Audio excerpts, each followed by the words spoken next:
Salut, bienvenue dans le Face à Pierrot du 26 mai 2025. La première question, longue question de la semaine, est de Van Carex.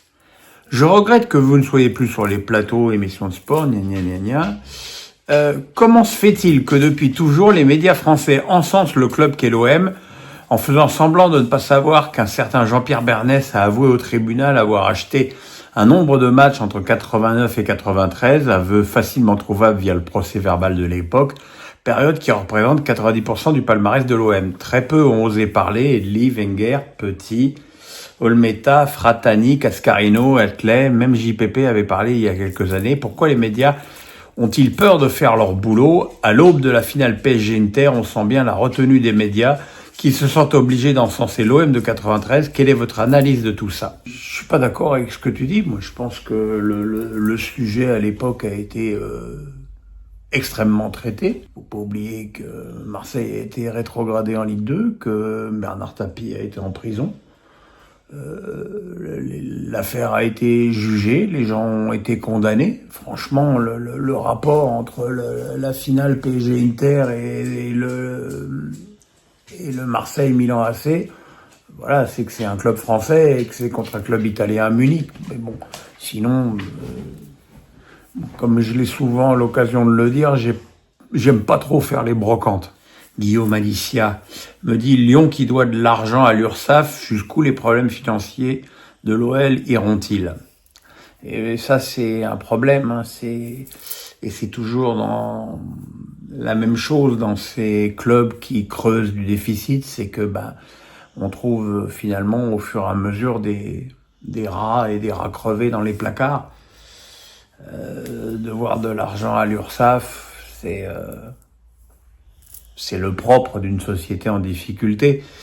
Mais c'est vrai que la situation financière de l'OL pose de graves questions et de graves problèmes. Bon, on sait que la DNCG va entendre John Textor le 24 juin, ce qui me semble d'ailleurs assez tard, s'il y a des décisions définitives à prendre. Mais oui, il y a une forme d'inquiétude, bien sûr. Guillaume Alicia me dit l'état de la pelouse du Stade de France était catastrophique samedi soir. Est-ce une bonne chose de vouloir jouer la finale de la Gambardella juste avant? C'est vrai qu'il y avait une partie du terrain, on va dire la partie de droite, en regardant le match de la télé, qui semblait être extrêmement meuble, et on a vu pas mal de joueurs perdre leurs appuis et des modes de terre jaillir. C'est vrai que c'est quelque chose qu'on n'a pas l'habitude de voir en France, où il faut quand même reconnaître qu'il y a pas mal de clubs qui ont des pelouses de bonne qualité. Et je veux dire, le problème de la pelouse, c'est un des problèmes récurrents de ce Stade de France, certainement parce que la pelouse voit pas assez le soleil avec les tribunes qui sont très hautes. Mais voilà, il est évident que c'est un problème. Ouais. Alex Nissa du 06. L'UBB a remporté la Champions Cup rugby et ça a été fêté à Bordeaux sans aucun débordement ou voiture caillassée, contrairement à la qualif du PSG l'autre jour en finale de C1. Pourquoi dans le foot on ne peut pas fêter les bons moments sans débordement? Il n'y a pas une analyse sociologique extrêmement poussée à faire pour comprendre et savoir que la population du rugby et la population du foot n'est pas exactement la même. Le rugby, je dirais encore plus dans le sud-ouest, touche des classes beaucoup plus aisées que le foot, qui est un sport de classe ouvrière ou voire pire. Et l'éducation est pas forcément la même. Et bon, je veux dire, une fois qu'on a dit ça, c'est pas une raison pour l'admettre. Hein. C'est évidemment extrêmement regrettable que le football, mais malheureusement tellement prévisible, et surtout que là il y a la finale, et qu'en cas de victoire du club parisien, il est évident que Paris derrière sera en grand danger. Qu'est-ce que vous voulez que je vous dise? Qu'est-ce que vous voulez que j'y fasse? Guillaume Alicia me dit, après le match Chalet-Metz-Reims, quelle équipe vois-tu passer? J'ai trouvé les deux équipes très faibles. Moi aussi, j'ai trouvé les deux équipes très faibles. En même temps, bon, c'est un barrage entre le 16e de Ligue 1 et le 3e de Ligue 2. Donc on peut pas non plus s'attendre à des sommets du foot. J'ai trouvé cette équipe de Metz avec pas mal d'allant au niveau de la transmission du ballon, pas mal de bonnes projections, mais j'ai trouvé ça d'une faiblesse insigne offensivement. Puis, bon, quant à Reims, c'est Reims qu'on voit depuis des semaines, j'ai presque envie de dire depuis des années, c'est-à-dire une équipe qui ne sait que défendre. Donc c'est très difficile de désigner un favori pour le match retour parce que on a vu Reims merder à de nombreuses reprises, notamment le dernier match à Delaune contre Saint-Étienne. Donc c'est pas. Je serais Reims, je serais pas rassuré, mais ça veut pas non plus dire que j'ai une confiance inébranlable dans les Lorrains. Alex Nissa du 06 me dit: on est satisfait de voir Désiré Doué et Ryan Cherki en équipe de France, avec des profils différents. En revanche, le choix des milieux est-il contestable, avec la présence de Guendouzi et de Zahir Emery, lui non titulaire au PSG, au détriment d'un Tolisso ou d'un Kefren Thuram et aussi d'un Camara à Aston Villa. Il est évident, en plus avec les problèmes défensifs ponctuels de cette équipe de France, avec beaucoup de forfaits dans l'arrière-garde française, Koundé, Upamecano, Saliba, ça fait beaucoup. C'est vrai que le milieu de terrain des Bleus, il est pas... on le sait, il est pas...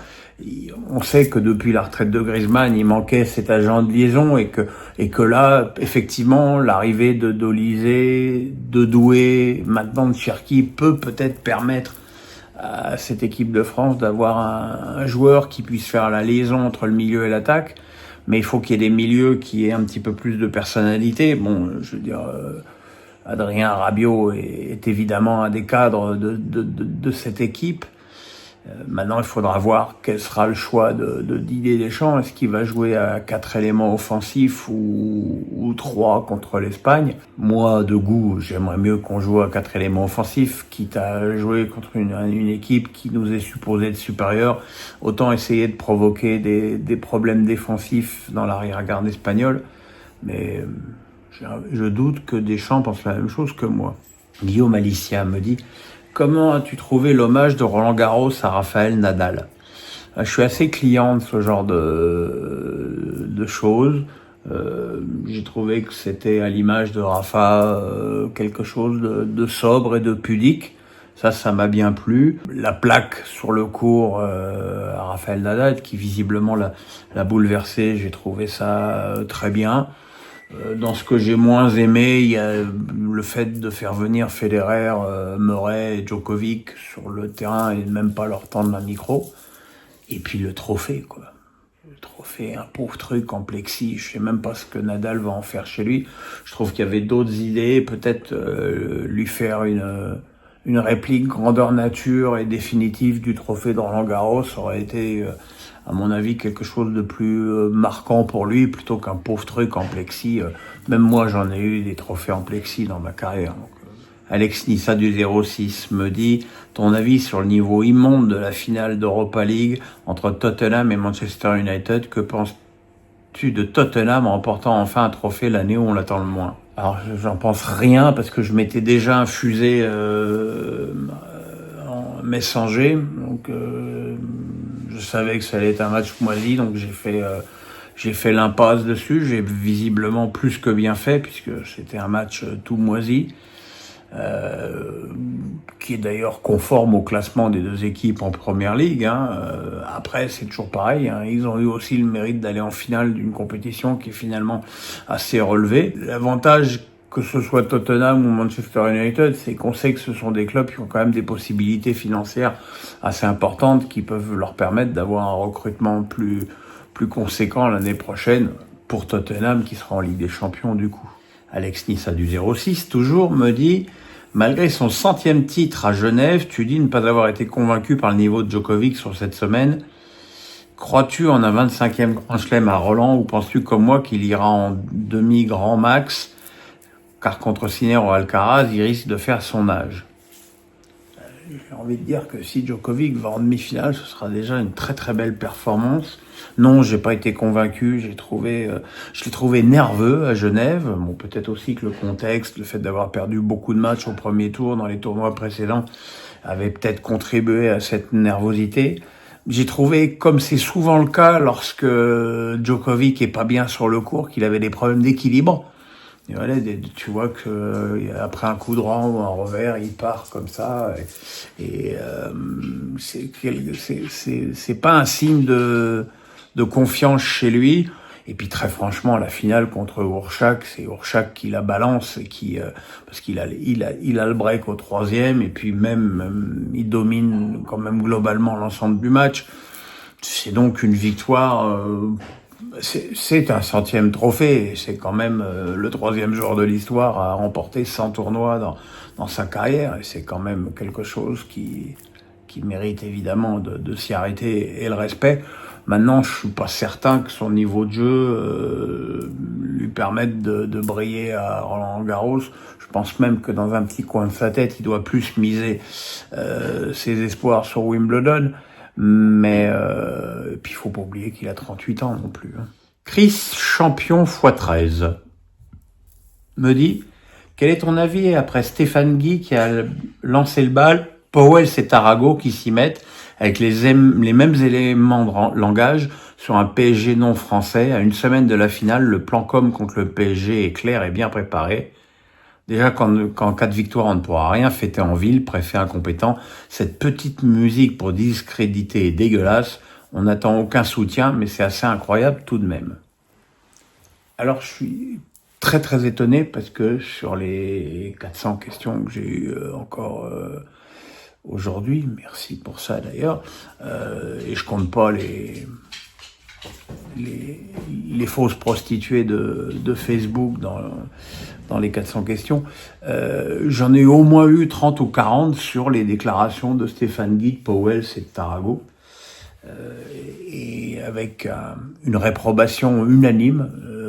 Visiblement, c'est des déclarations qui ont choqué énormément de monde. Qu'est-ce que vous voulez que je vous dise, mis à part que je trouve ça complètement con? Surtout que Monaco, le club appartient à un Rubus, l'entraîneur est étranger. Marseille, le club appartient à un Américain, le club est étranger. Strasbourg, le club appartient à des Américains et l'entraîneur est anglais. Alors ok, la différence c'est que c'est un État, mais j'aimerais bien savoir si en Angleterre il y a quelqu'un qui ose dire à Manchester City que c'est pas un club anglais. Puis moi, quand je vais me manger dans un palace à Paris, je vais manger dans une adresse prestigieuse parisienne. Je ne vais pas me demander si l'hôtel appartient à des Saoudiens ou des Qataris. Je trouve ça inutile comme polémique. Franchement, je trouve le timing en plus ridicule à une semaine d'une finale, parce que tout le monde n'est pas obligé de penser comme ces trois-là. Hein. Tu peux aussi penser que c'est le club de Paris, avec des joueurs français dans l'équipe, ni plus ni moins qu'ailleurs d'ailleurs. C'est une tarte à la crème assez commode. Alors venant de Stéphane, je suis pas étonné parce que Stéphane a toujours eu une haine viscérale contre les Qataris, même du temps où j'étais à Canal et que je commentais des matchs avec lui. Et c'est un ancien supporter du club, mais lui, le jour où les Qataris ont pris le pouvoir à Paris, il s'est désolidarisé totalement du club, et il faut au moins lui reconnaître cette constance. Après, ce que Powell pense d'un club français, personnellement, je m'en cogne complètement. Je pense que ça doit être le cas de beaucoup de monde. Mais en tout cas, je note que cette prise de position de ces trois journalistes a vraiment fait une levée de bouclier unanime. Et je vous dis encore une fois, bon, j'ai choisi la question de Chris, mais j'en ai eu au moins une trentaine sur le sujet cette semaine. Maxime Dutertre me dit: Conte a remporté son 6e championnat avec un 4e club différent ce week-end. À quel rang places-tu parmi les plus grands coachs européens dans le top 10, top 8, top 5? C'est marrant quand même cette tendance que vous avez à aimer les classements, les trophées, les trucs qui finalement n'ont pas grand-chose à voir avec ce qu'est l'essence même du football, c'est-à-dire un sport collectif. J'ai pas j'avoue que je me suis jamais posé la question de savoir. En tout cas, Conte, c'est un mec qui sait gagner des championnats, qui visiblement n'a pas les mêmes résultats au niveau européen. On va dire que c'est le Ibrahimovic des entraîneurs. Voilà, il a un style assez volcanique, qui a bien marché dans des clubs finalement assez calmes comme Chelsea, et puis dans un club moins calme comme le Naples, pardon. Donc voilà, c'est un très bon entraîneur. Maintenant, quelle place dans le classement? J'avoue que j'en sais pas grand-chose. Toubib Breton me dit, tu dis souvent que la défense de l'OM, c'est, je cite, la foire du trône. Question simple, toi demain président de l'OM, sur quel défenseur te penches-tu pour renforcer cette défense qui, il est vrai, est bien fébrile? Je pense qu'il y a Mukiele qui revient d'un prêt pourtant réussi au Bayer Leverkusen, qui pourrait être un joueur intéressant pour l'OM, même s'il appartient au PSG. Mais enfin, c'est pas interdit de faire des transferts entre ces deux clubs. Et sinon, je suis assez d'accord avec les pistes de Benassia, c'est-à-dire Laporte, qui me paraît quand même être encore tout à fait en état de marche, vu qu'il est international espagnol, malgré le fait qu'il joue en Arabie Saoudite, et Medina. Je sais pas, je trouve que Medina à l'OM, ça sonne presque comme une évidence, vu son caractère.